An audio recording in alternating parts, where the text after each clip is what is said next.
The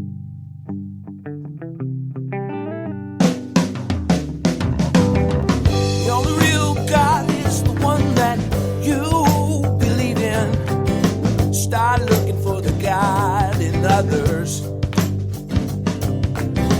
And if you find you're tuning into a wave, well then I don't know much about being saved.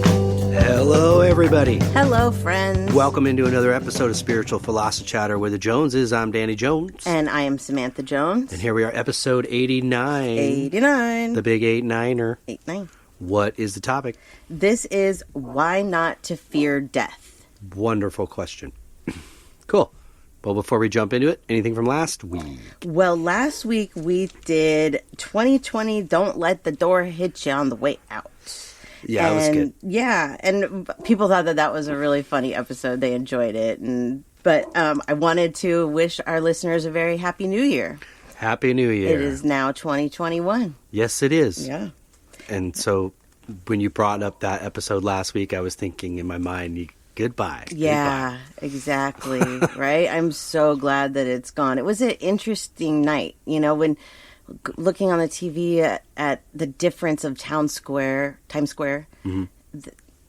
From normal, there was like nobody there. It was weird. And those, I don't know what those things are called, those big blow up things that they have like in front of the car dealerships. Yeah, exactly. They had just tons of those. Like, look, here's something moving. Well, at least they're having a good time. Yeah. I mean, they had live performers and stuff, but actually the most interesting thing that I saw was the Anderson Cooper and how funny he is. We should have just stayed on that all night. Loved it. Yeah. If you haven't seen this, the CNN does New Year's Eve, look it up for some YouTube videos, because next year, I swear, that's what we're going to be watching, because they get drunk on TV, Anderson Cooper, and I can't remember the other guy's name. I think it's Andy Cohen. Yeah, you're right, Andy Cohen. And it's just hysterical. It's very funny. Yeah. Anderson Cooper has the funniest laugh. So that's all that I wanted to say. It was just Happy New Year, and, Cool. Here we are, 2021. Let it be a good one, please. Exactly. Nice. So, all right. that's it. So we're going to hop into episode 89 and why not to fear death. Yes. I wanted to make sure to leave a lot of time for this episode and not fill it with stuff in the beginning, because there's a lot, I think, to talk about on this. Yeah. I think that this is probably one of the things that people fear the most. Not necessarily the part where you're dying, but what actually happens. And most people, I think, are afraid of, what are they going to go through before? How much pain are they going to be in? Right. But a lot of people do believe, too, that it's lights out. Mm-hmm. And so I wanted to do this episode to kind of explain what actually happens, what I feel happens from what I've been told by the other side, or, what I've read, those types of things, Dolores Cannon books, and maybe try and bring some peace to the minds of some people that are concerned about this, that put so much focus on it. Mm-hmm. I used to be one of them. I was so scared of death for myself. Well, that's what was kind of a nice, well, the whole thing's been a fresh breath of air, but about stumbling onto Dolores after the fact. Right. Because we had already, or you had already learned about this in your life, the gift, and we're kind of working at it. And so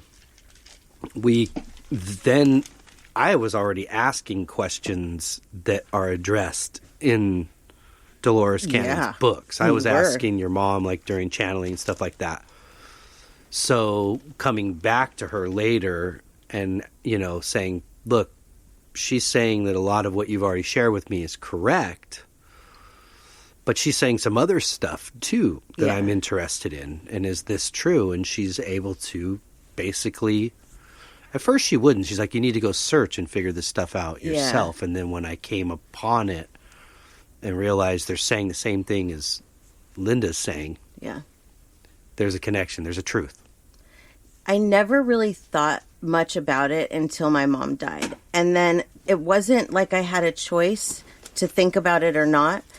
I started having the weirdest experiences that I just couldn't explain. Mm-hmm. Like from day that she died, I just instantly knew that she was with me. I wasn't alone. It was so strange. Right. Where I had never even thought of that before, of a spirit being with me or anything like that. Mm-hmm. So that for me was like the eye opener of like, okay, there is definitely something more.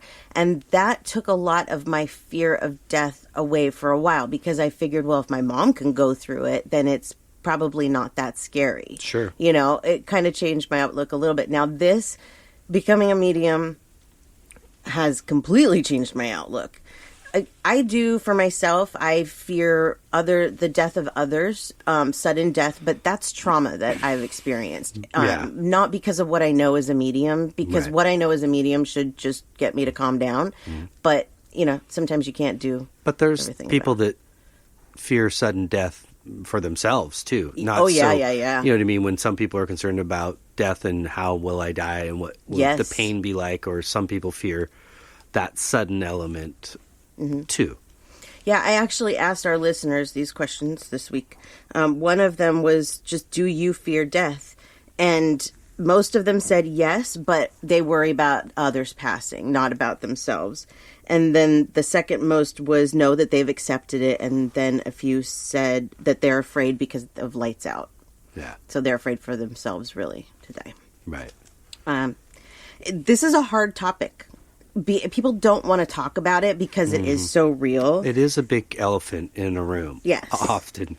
But it's important for us to talk about it because the more that we talk about it, the better prepared we can be. Mm-hmm. And the more that we can understand it if we just kind of shove it under a rug and pretend it's not there.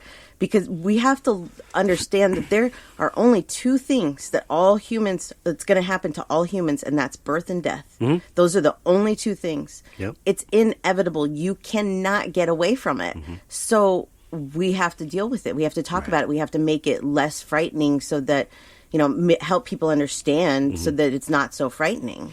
And quite honestly, for me personally, coming to, the belief of that we do this more than once. Right. If not many, many times. So if it was that bad and traumatic, why would we be doing this over and over again? Right. I think we don't remember all of that for a reason, but it's not nearly as bad as we play it up in our head. No. Otherwise, we wouldn't come back and do it again. No. And it's a good point is that, death, God, that word just sounds bad, doesn't it? It just sounds bad. It's a word we made up. Exactly. We look at it as bad. The word itself isn't. But that's because we look at it as the end. Mm-hmm. And it's not the end. Mm-mm. What we call death is just the end of this life. And then we go back. It's a cycle. It's one big cycle of... But you truly don't ever die. You never die. Your soul, conscious, your soul, your mind goes with you. Yeah. And you're very aware of where you're at and who you're with. And when you come back, you're aware of other things, of your physicality and your mortality again. You don't remember all the things from the other side, but you'll go back and you'll remember it again. Yeah. Yeah, absolutely. I had written a couple of things down that stuck out to me. One of them was that death is beautiful, and in a perfect world, in the perfect universe, actually, our loved ones would want us to celebrate a death similar to a birth. Mm-hmm. That's really hard to do because most of the time we look at it as, the person is gone and it's sorry for them. But most of the time, really, it's us. Mm-hmm. It's the people that are left behind that we're sorry for. It's us that's hurting because they have moved on. Yeah. They don't want to see their loved ones cry like this, No. But how can you not? It's the parting of something. It's just like a breakup, except that you're never going to see this person again. Mm-hmm. So there's going to be tears. There's going to be grief. That's all natural. And I think they understand that. I'm not saying on the other side they don't understand it.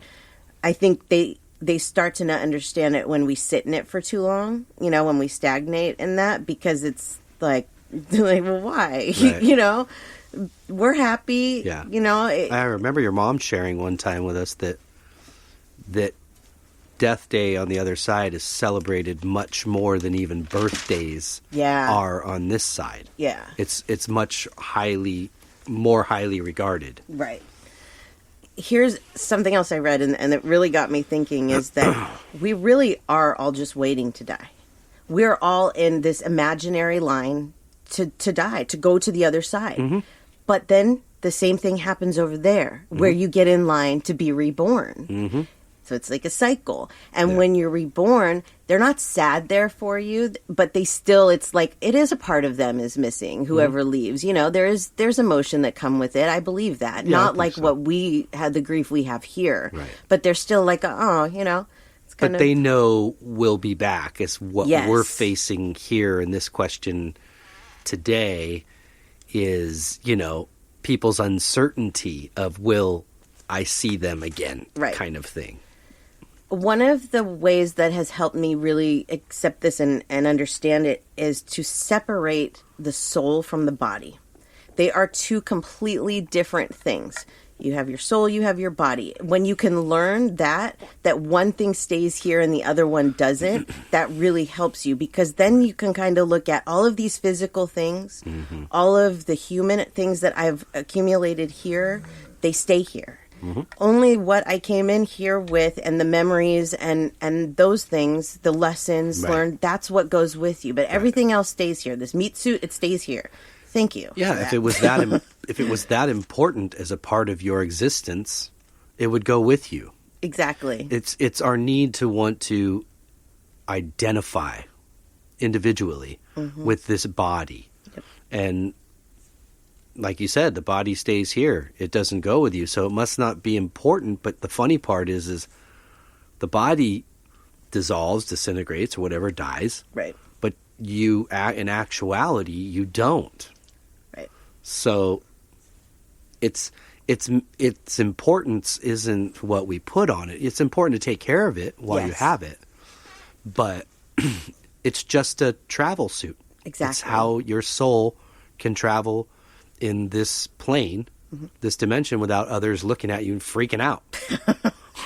Well, yeah, you know, you think, but that's why, like, aliens and stuff, different planets, it's the same thing. That carries their soul. Whatever they look like, that's just what they look like on their planet. It doesn't matter. They're exactly the same thing inside. Yeah, exactly. It's the same kind of soul. And I guarantee you, many of us have had those experiences on other worlds. Yeah. In other lives and other bodies that didn't look like these. Absolutely. You don't remember it. No. Thankfully. Yeah. Can you believe if you could remember all of your past lives, be like, damn, carrying on a lot here. Yeah. Yeah. So one of the other questions that I asked our listeners was, what scares you the most about death? And they said how it will happen and what will happen to their loved ones and their pets when they go. But a lot of people get fixated on the what will happen to me when I go. What will this process be like? And so I felt like for these people that is a concern. How will it happen? What will it be like? I wanted to talk about that. I wanted to talk about what the spirits have told me, what I see when I go in, because I see a lot of the way that it works. And again, Dolores Cannon has helped us to really open our eyes as well. And I've sat next to people while they've taken their last breath and witnessed it. Sudden death and unexpected death and expected death are two very, very, very different things. I've experienced both. My mom died very suddenly, and my grandmother, I took care of her for 7 years before she died. So I watched her go through the dying process. When my mom died, I was a mess for 3 years. When my grandma died, I was relieved. I cried and I miss her, but I was relieved. Yeah.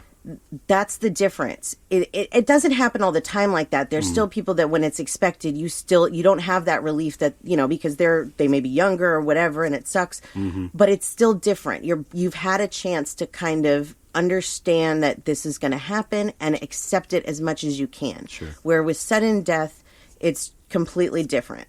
Yeah. But what is the same is what happens when you go, when you leave your body. We all experience pretty much the same kind of experience. Sure. Just like we all pretty much experience the same thing coming in. Yeah. Yeah, exactly. when we start to like with the the expected death, like, old age or disease or whatever it may be, you start to see the changes that that they go through. I knew when my grandma was closer to passing, and I wish that I would have known that years before, because I was always so worried about her dying. Right. And the process really did take a while. But once it got closer to the end, it happened pretty quickly. Mm-hmm. They don't want to eat anymore. They don't want to drink, because we know, this happens to all of us, that it's okay, that Mm-hmm. this is what's going to happen. Right. And during that time, like, my grandma had dementia, so they say. I really don't believe that. I think she was just hard to deal with. Right. But towards the end of her life, she started calling for my mom. Mm-hmm. And then she started calling for her mom. Right. And she was asking to go home more and more. And I realized that what she was talking about wasn't home in Right. Westlake, where she lived all those years. Yeah. It was home to heaven is where she wanted to go. Yeah. And all this time I kept telling her, you can't, your house isn't there. That wouldn't Right. work. And I should have been telling her, you're going to, Right. So we start to see those things in them. And so those aren't like weird brain changes. That's our soul actually preparing to leave. Yeah. So when you see those things, it's encourage. It's okay to encourage that if you're, Yeah, helping I think there's somebody almost through like this process. like a lucid state that there can be in at times, where at their age and what they're going through, that process, that they can start to see them Yes. in front of them, Yes. or the medication that they may be on that kind of keeps them basically subdued, and in that point they're kind of in a dream state also, so they're kind of already being shown, like, Yes. don't worry, and the amount of beauty that you can see is just so captivating. I can't really say what it looks like. I just know that it's beautiful, Yeah. and you're drawn. Yeah. You immediately realize, I am one of you. Right. I'm the same as you. So you're drawn energetically to that. Right. So, and I've seen this in the process of watching people take their last breath or going through the last couple hours of life, that my ex-grandmother-in-law was like sitting in a bed and kind of holding her hands up. Wow. And, she's dying. And Yeah. she was literally hours away from death, but like kind of holding her hands up a little bit, not real high, but looking in an upward way, or their jaw wide open, Yeah. in complete awe, like, and trying to say things, but you could just see, like, she was seeing things that we didn't see. Yeah, absolutely. And she was in awe. She didn't look scared. She didn't look in pain. I've seen this a couple times with somebody taking their last breath, and it was never like that. I think we have medications for a reason. So if you have an illness, there are things to help you fight pain and probably knock you out too a lot of the time. Yes. But that's in a way a good thing. It because is. now you're preparing, you're getting connected, you're seeing the truth via their help. And that's what we mean by, like, you're never alone. Right. Like, you're never alone when when you come into the world, and you're never alone when you exit. Right. One of the questions that we were asked that I'd like to talk about is what happens if somebody's on life support or in a coma? Do they know that the person is there, that people are there, that can they feel them, can they hear them? And here's really what I believe, not just with people in that kind of state, but also with, like, anybody that you see that sleeps a lot, whether, they're elderly, they're sick. I believe that when they're asleep, when they're in the coma, that they are in the spirit world. Yeah. And they're there, and they know that you're there with them. So you absolutely talk to them. They hear you. Right. It would be almost like an out-of-body experience, where That's exactly they what could it be is. watching from the other side, very aware that you're there, speaking Yes. to you. That's why you see people, that are hooked up to those kind of, machines that are reading pulses and different things, and you see reactions sometimes when they are being spoken to. Right. Yeah, it's letting you know, I'm aware. I just, I can't communicate with you right now like I would normally. Absolutely. But I'm communicating with you.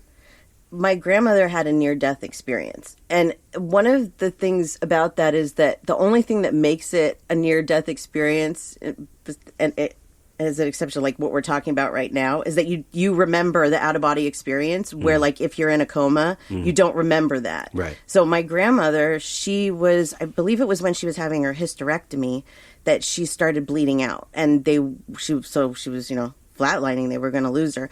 And she exited her body and she could see from above what was going on.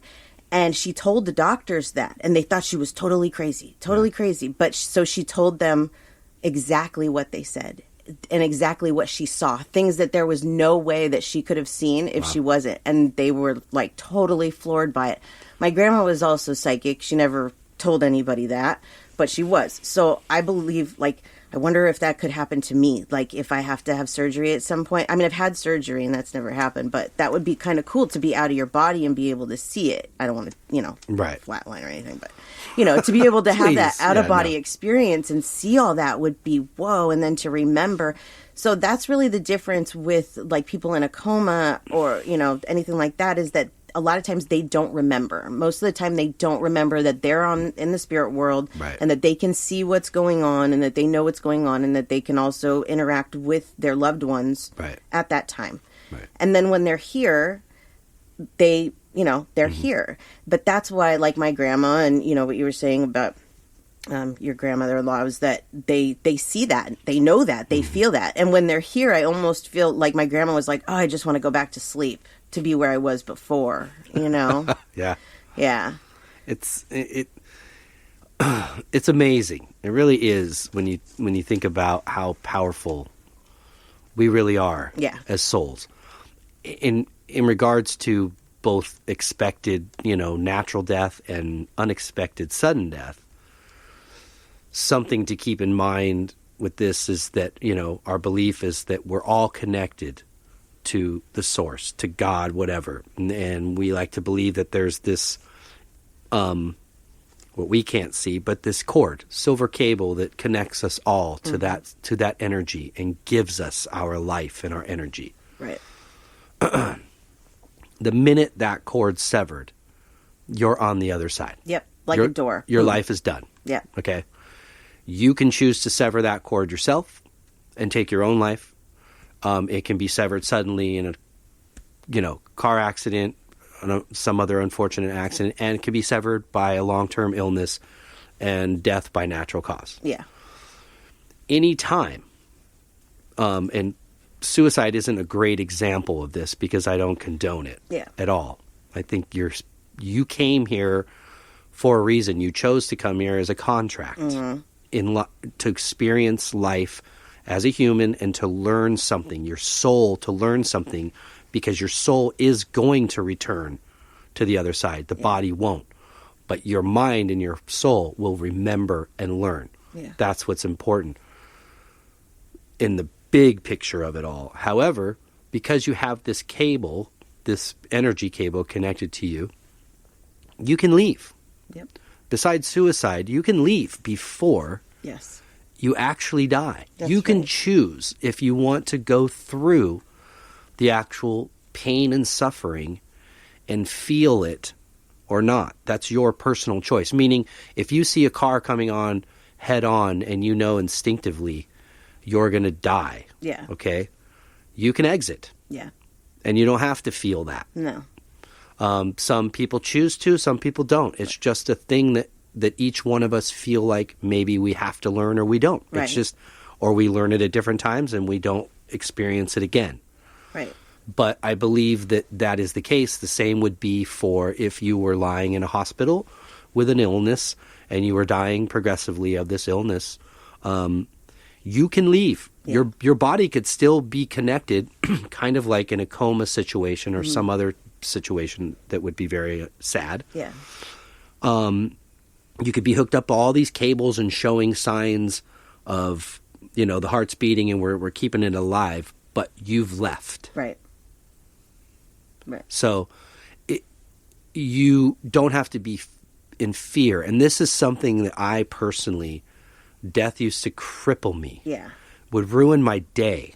Yeah. Or my week or month. I would let it really get to me. Yeah. And then I realized it's something I have to accept. Yeah. In order to get feeling any better about it. Right. However, learning these things about what I believe has really helped because I don't want to personalize this so much anymore. Yeah. I realize that I'm a soul and I live forever. And on the other side, I don't have a name. Right. It's not Danny. It's not whatever 100 other lives I've lived. There's no words to describe. You're just recognized for what you are. Right. And that is your individual soul, you know? Yep. You are, in essence, kind of like an ant farm. Yeah. You work for the greater of good. And that means working from the other side to help, working from this side to help. Right. And learning the lessons in this life that go along with all that. But so that really eased me a lot in feeling like, wow, death isn't. And then I got into Dolores books and they talk to spirits about it. And they're like, you guys, it's as easy as breathing. That's exactly right. It's like the door opening. Mm-hmm. It's that easy. When you were talking, what I saw, like how to describe an accident, like a car accident, is let's say that you see the car coming at you, and then all of a sudden it's just, you're there. There's nothing, you don't feel the impact, you're just gone. You're there. You're on the other side. Yep. It's that easy. It's not, even when like there's suffering, there seems to be suffering, I really feel this is the case. I really feel like you're already gone. You're already on the other side. Like even with animals, dogs that have been hit by a car that don't make it, they're gone. Right. Their body is reacting. Yes. Yeah. But their soul is gone. It's gone.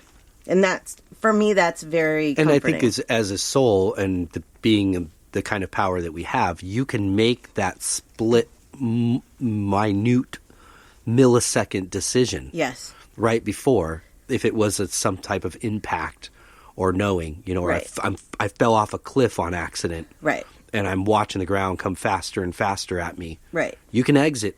You can exit. You can just simply ask, and it will be done. Absolutely. So, you know, it might sound crazy to a lot of people, but I totally believe it. I think the reason why suicide's different in this sense is you're still severing the same cord, but you're opting out of the contract that you came into this world to do. It's free will. And that's free will. You chose your free will, and therefore you can choose, as we go to the other side, all of us, we could choose to go to our own, witness our own funeral and hang around the people that we love that are sad. That we do that. Yeah.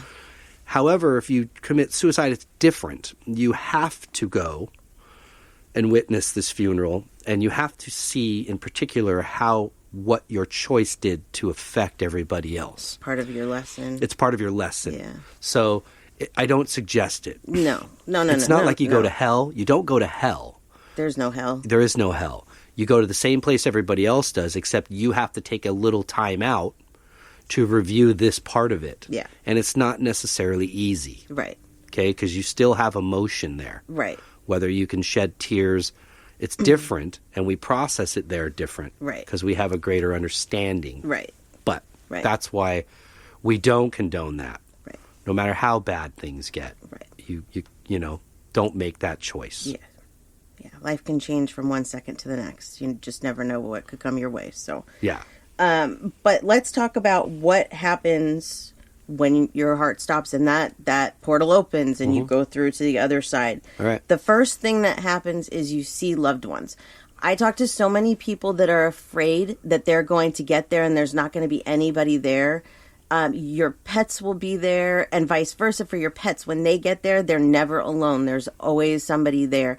You may not realize that you have friends and loved ones on the other side because you're thinking so right now and close to you. Right. I did a reading for a lady the other day that was like that did this.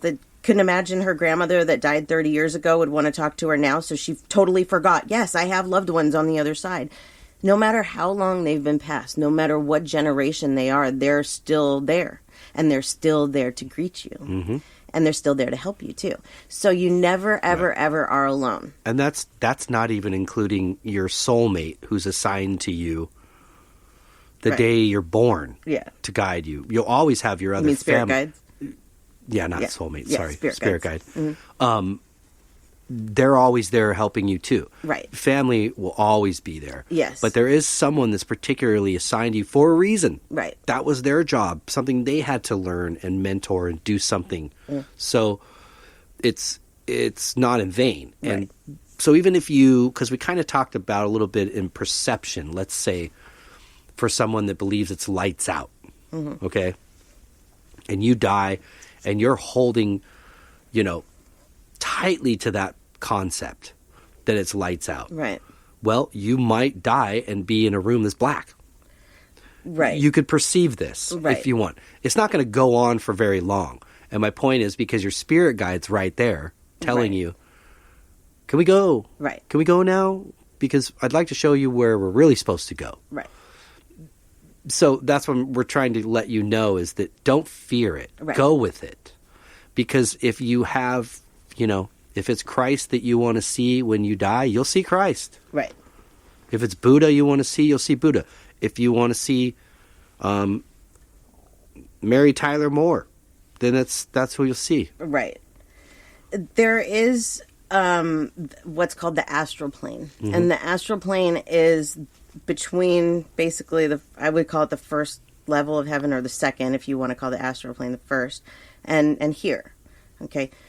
So sometimes if somebody dies suddenly or they're just not willing to accept their death, they can stay there in that astral plane for a while. Mm-hmm. One of the questions that we were asked is, how is that possible if you always have somebody with you?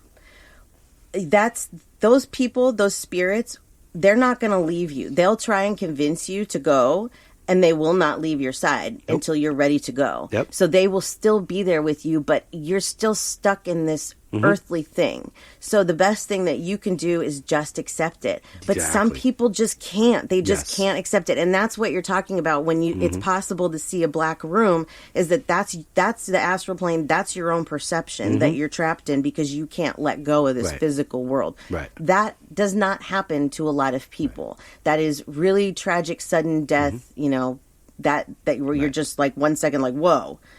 Your conscience goes with you. Yeah. Not your brain, not the physical thing that makes up the brain. That doesn't. But your awareness and your ideas and conscious goes with you. Right. And so before you can completely, like you're saying, transition to that side, you have to accept. And so you might get yourself stuck in a position by perception. Yes. Of what you were told or fed maybe your whole life, or what this is, or what you thought of that. And just like us, where we're sort of like opening our minds to this, you realize there's so much more. Mm-hmm. There's so much more than you can even imagine or see. Oh, yeah. And then once you get to the other side, it's so much more than what you really think it is. Absolutely. So you have to get to a point where you accept. But like you said, you're never alone. Yeah. So your spirit guide is going to stand there with you for as long as you want to stand there. Yeah. You can't, you could imagine yourself in a fiery lake, a place like hell, too. But the problem is you don't have a body. Yeah. So you can't feel any fire or hot. It's silly.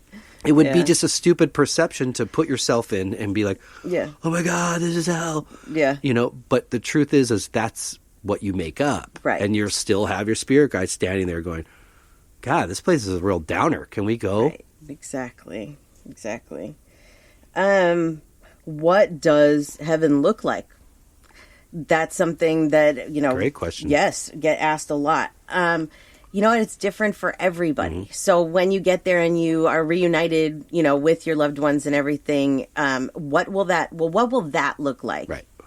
To me, when I see this, I don't see much. I see you and your loved ones with I mean, I'll be honest, white.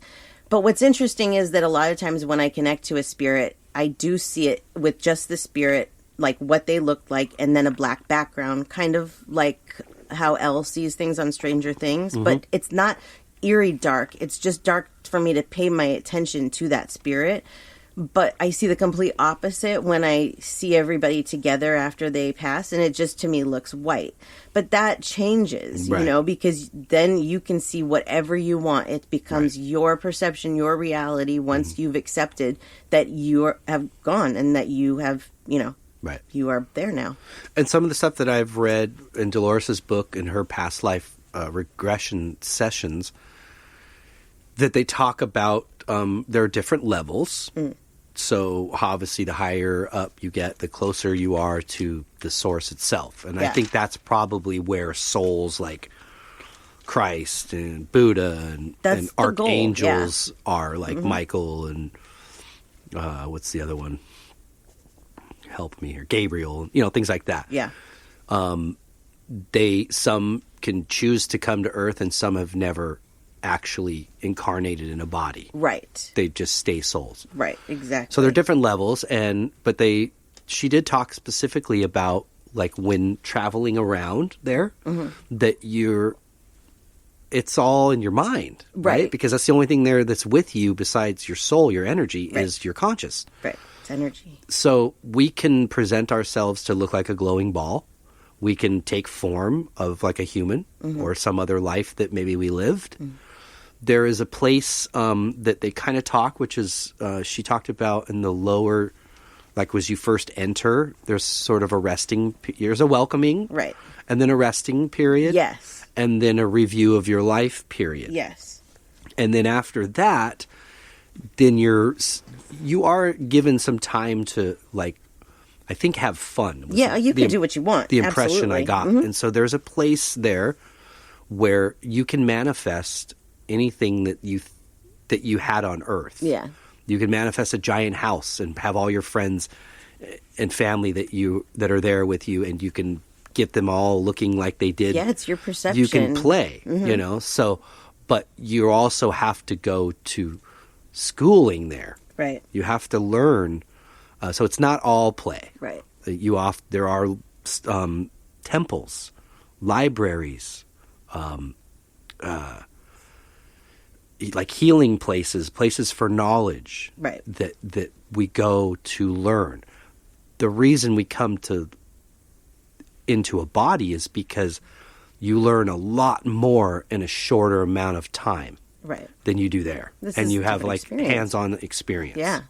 It's a totally different experience. It's like reading a book as to, you know, being involved in the story itself. It's totally different when you come here. You experience, you know, this.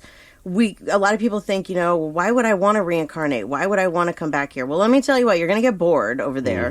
I mean, they say there's no such thing as boredom, but it's like after a while, you're just going to be like, I'm ready. Something new. I got to go back. I got to, you know, try these things out that I've learned here, because you learn a lot there. Right. I wanted to, because I wanted to talk about the process itself so people know. I want to break these down real quick. So when you rest, what you're talking about, this is a time that is up to the soul itself. And it's basically like going into hibernation. Yeah. It's just slowing down.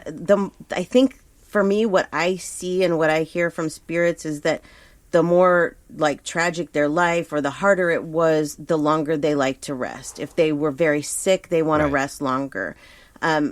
This is a time where I try not to, if I can, not talk to the spirits. Right. You said they're the ones you have connected before that were passed recently, that they're usually, their energy's low or they're faint. They don't say much. It's different. And they come and go. Where the other spirits, they just stay with me, but the ones that are there more recent, they're like a light fading in and out, kind of. And that doesn't have anything to do with them. It's just because they're resting. Their soul is just kind of, you know, it's shut down. It's there, but it's not. So we can communicate with them. It's just maybe not the most ideal time, because we may not get, like, the most detailed information. Right. So I do tell people it's usually better to wait. Animals, it's completely different. Animals, you can communicate with them immediately. Right. That's not an issue. But that rest period can go on, like I said, for any amount of time, whatever the spirit itself chooses. Huh. And then after that, you go into that life review. The life review I'm really excited about, while I'm scared at the same time. Yeah. Because what I've come to learn is that these moments that stick out to you, you can experience them again and feel those feelings again. Mm. And that's pretty wild, that you can feel the feelings. Just to see it, like, you know, like in the movie Scrooge, where you're standing on the outside and you see it, as opposed to actually being in the moment, is kind of crazy. And the other part, too, I think it will be neat to experience in some of those moments when you review them, is that your interpretation of that moment may not have been at all what your perception said it was. Oh, that's a good one, yeah. You know? You learn a lot from that, absolutely. So I would like a moment to like maybe feel it, and then a moment to step out and look at it objectively. Right. Sort of. Mm-hmm. It's how you learn. Yeah. How else are you going to learn? It's like reviewing your movie. You have to watch it, you know? But I believe, too, that you can pick and choose what you want to see. I don't think that you have to see certain things if you don't want to. But I think that you do want to, because I think that that's the learning of it, you know? Mm-hmm. Even maybe not when you're right there going through the life review, because I think you can still do this later on. You know, you can still see your life the way that it was, and like a movie, play it back, which, you know, does help you learn, like you said, that those different perceptions that you have here as opposed to what was actually going on. Right. No, I agree with you. You don't have to, but you don't have to incarnate either. No, you don't. It's a choice you make, because like anything, our desire is knowledge. Right.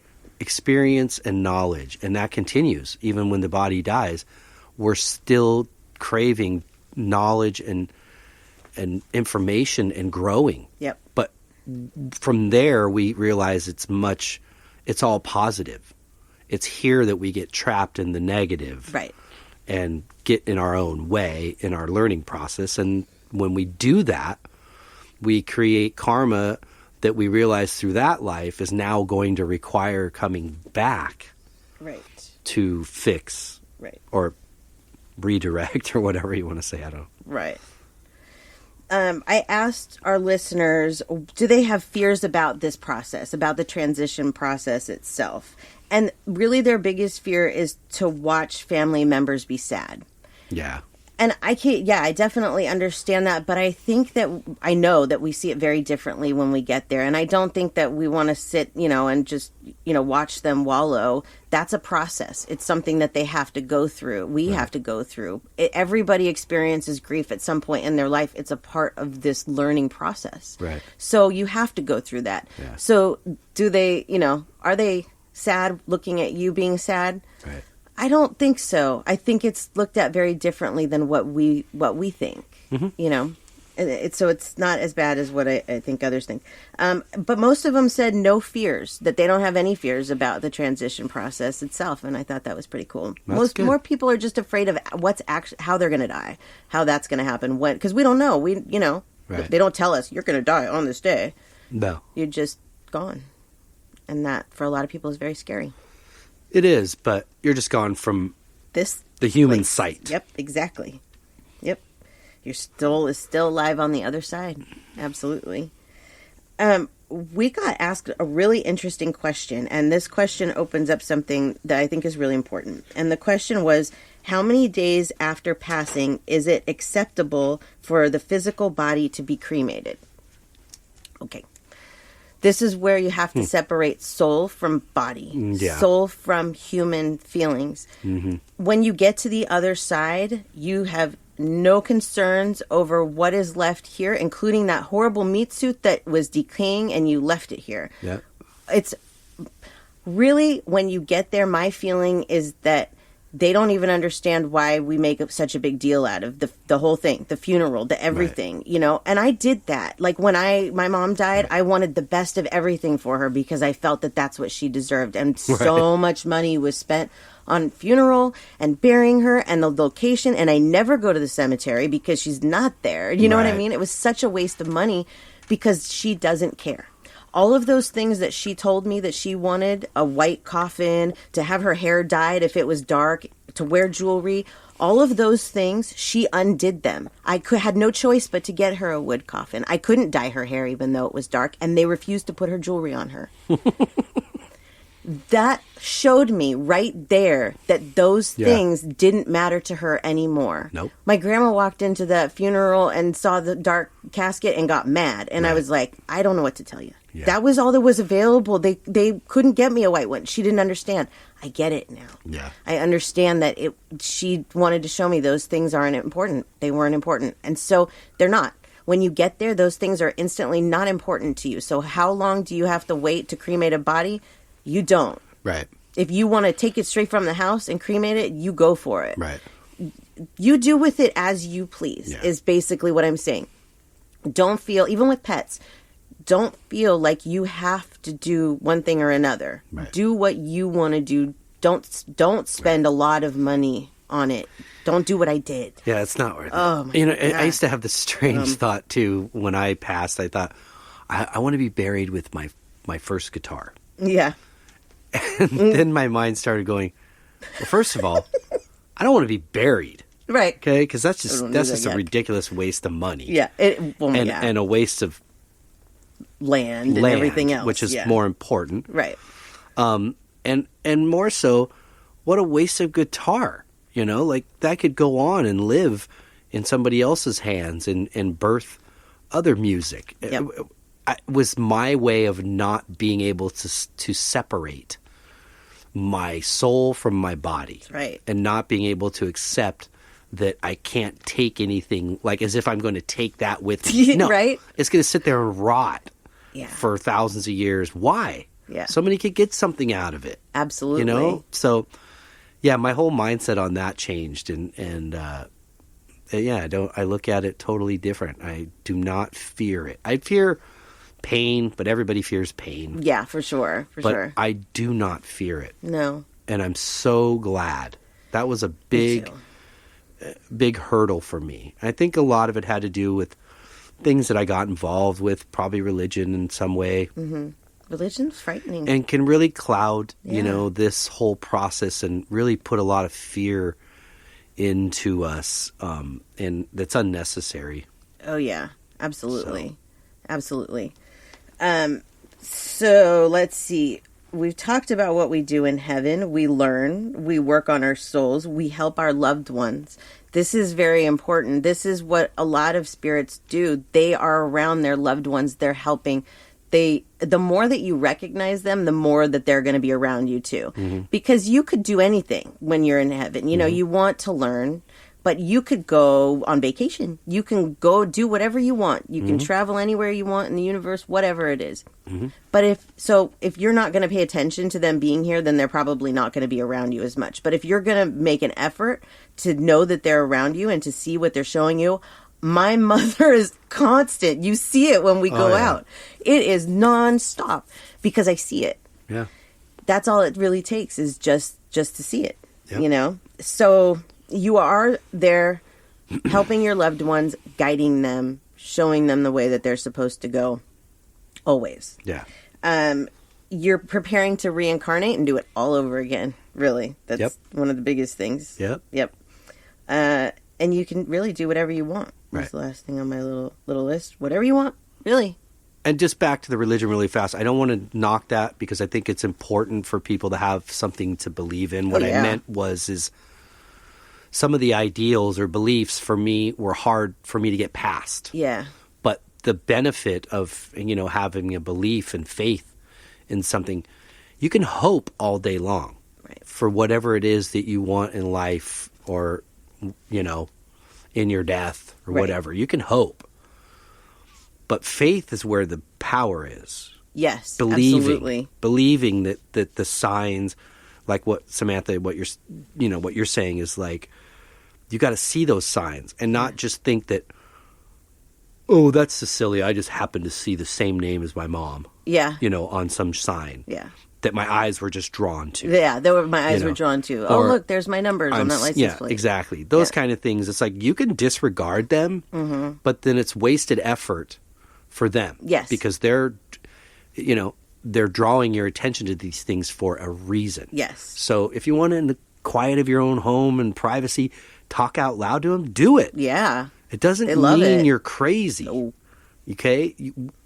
It's all obtainable. It's all accessible. And it's all there for us to tap into. Mm-hmm. And your faith is what's going to make that possible. Right. If not, then it just goes by feeling like you live in a 3D world, as kind of like a robot. Right. Going with the motions, kind of. But yeah. I think religion also complicates death, really. It gives you two things to think of, heaven and hell. Well, not every religion believes in hell, but this is hell right here. This is the worst it gets. Right. And it bothers me that some religions teach otherwise. Yeah. Because you're just frightening people into believing something that they don't need to believe. It's really, really very simple. When you look at it, there doesn't need to be all these rules or, but like you said, whatever religion, it's just nice to have a faith. Mm-hmm. You don't have to grab a hold of maybe some of those things that don't make sense in the religion. You can, I've always felt like you can pick and choose in your religion. Mm-hmm. That may sound weird, but, well, this doesn't make much sense to me, so I'm not going to follow that. Right. That's making up your own mind, really. Pretty much. But no matter what religion you are, what you believe, what God you worship, we're all going to the same exact place. Yeah. There is no getting around that. It doesn't matter who you are. Right. We're all going back to the spirit world where we came from. And that's, to me alone, enough, sort of within our world, all these religions, and there is this kind of common thread that runs through them. We might have different idols and people that we put up on a pedestal to represent that religion, but it's all talking about the same thing, and that there is this energy, there is this God, there is another place besides this. Right. That's not by accident, and it's not by accident that it's been around for so long. Yep. Yep.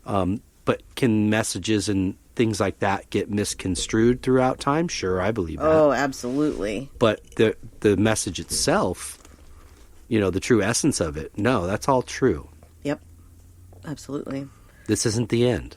It's not really death. It's just a word we came up with to describe what the end of this experience is. Yeah, it's just the end of this and the beginning of another one. Even in the tarot deck, people get scared when they see the death card come up. But it doesn't mean that. It means the end of one cycle, beginning of another, which is exactly what death is for us physically. Yeah. It's the end of one cycle, beginning of another. When you get there and you're like, oh, damn, I spent so much of my life worrying about death. That's what I don't want anymore, and I did that for a long time, and it's just not worth it. It's not worth it at all. I admire some of the thrill seekers you see, nowadays that, I guess to us we would go, oh my God, that guy has no regard for life. He's standing on a 12-inch ledge of a cliff on the side of a straight down granite mountain in Yosemite. Yeah. Or skydiving and things like this. And I admire those people on some level because they're getting the most out of this experience. They really are. They are. And stuff I wouldn't do. I mean, the guys that jump across like skyscraper buildings and walk on the edge of that. Mm-mm. But they're getting the most out of this experience. They are. That's very true.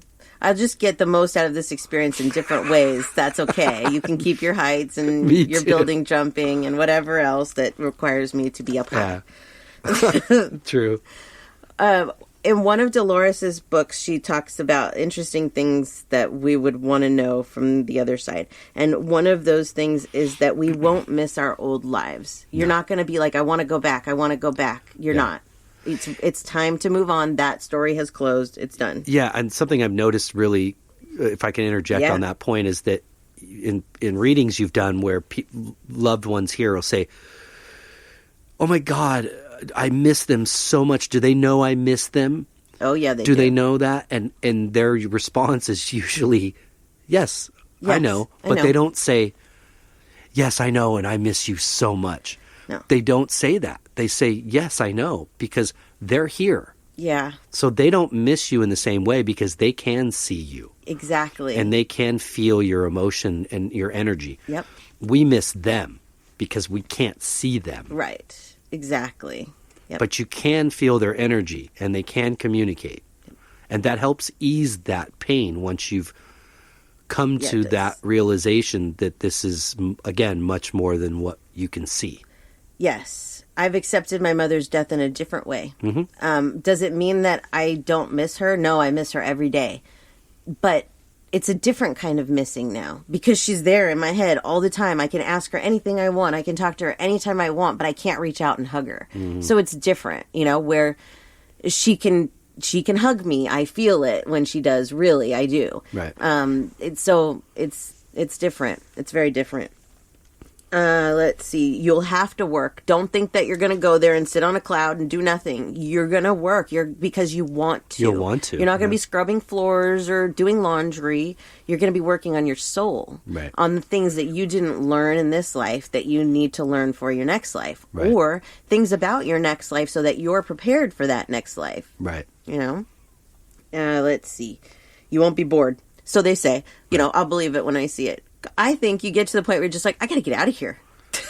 I got to go back to the humor because this is just, There's no negative connotation in any of it there. So even when you're working, it's like fun. Yeah.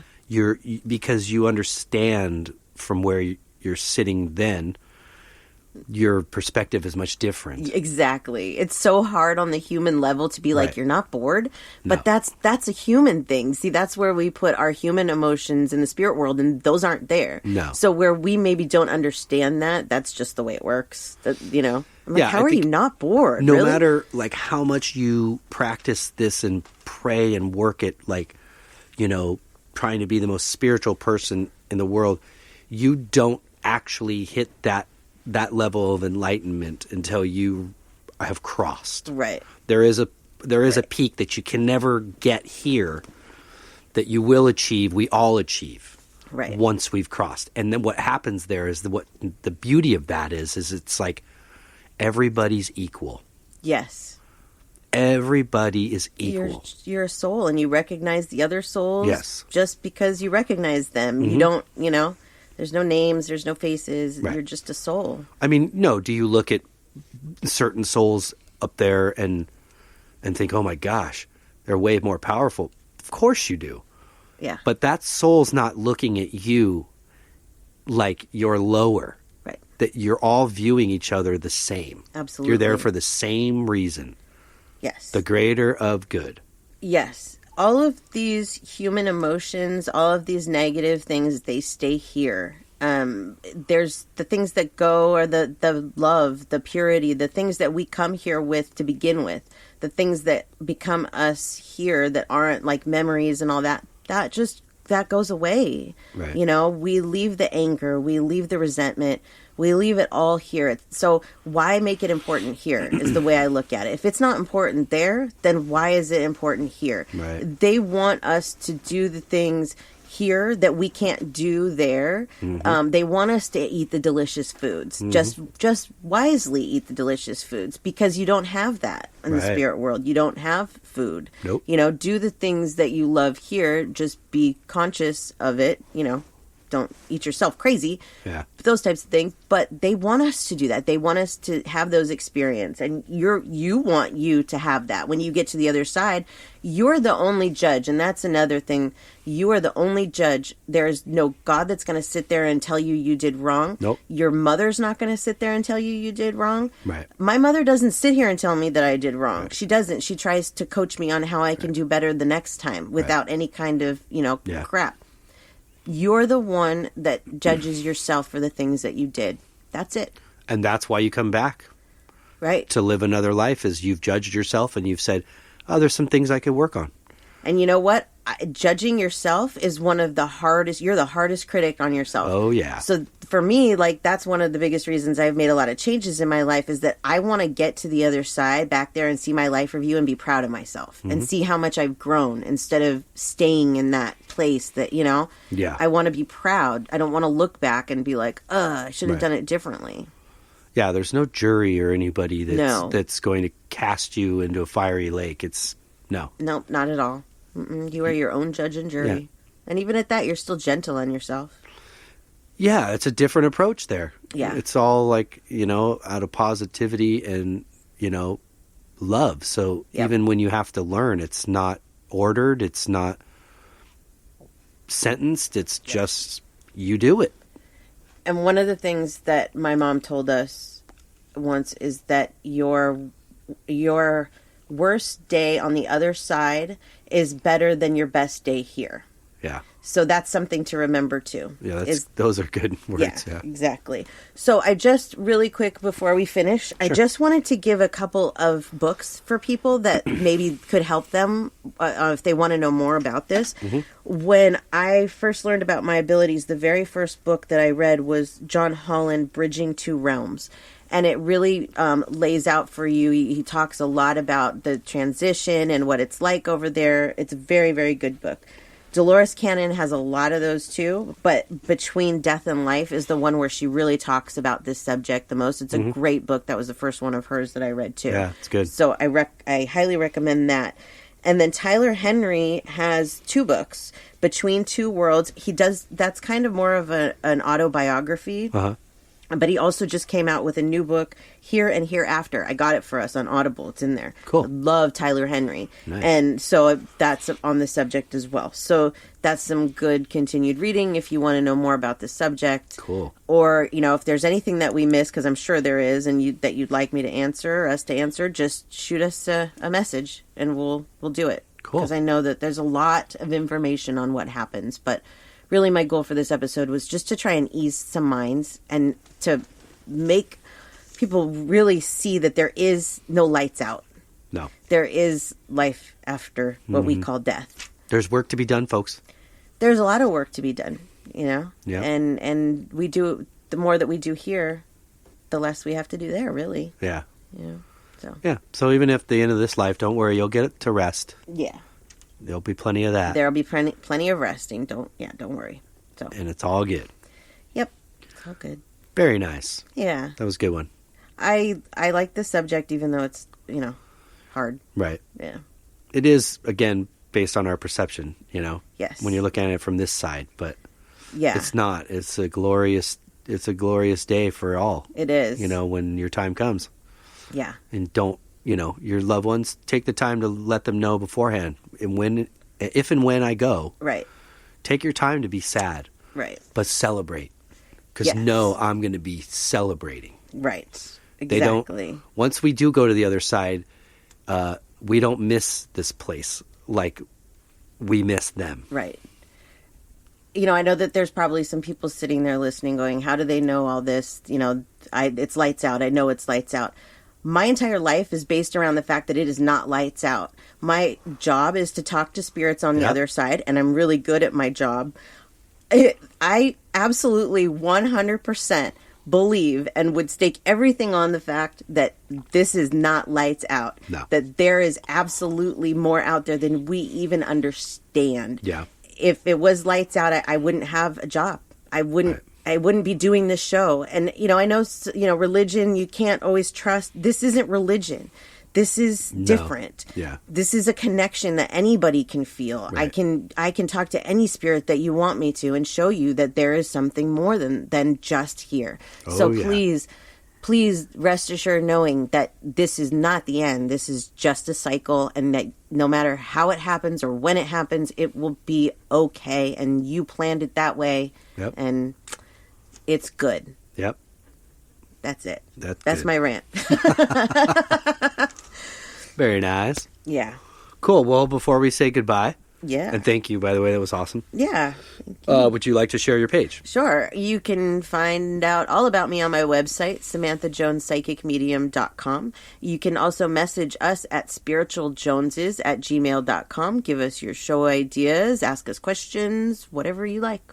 Cool. Yeah. Very good. And you, sir? If you like art, you can check mine out at djonesartcollection.com for the web, at djonesartcollection for Instagram and Facebook, and for the music, gypsybrown.com for the web, at Gypsy Brown Music for Instagram, and at Gypsy Brown Band for Facebook. And that's it for me. Yay.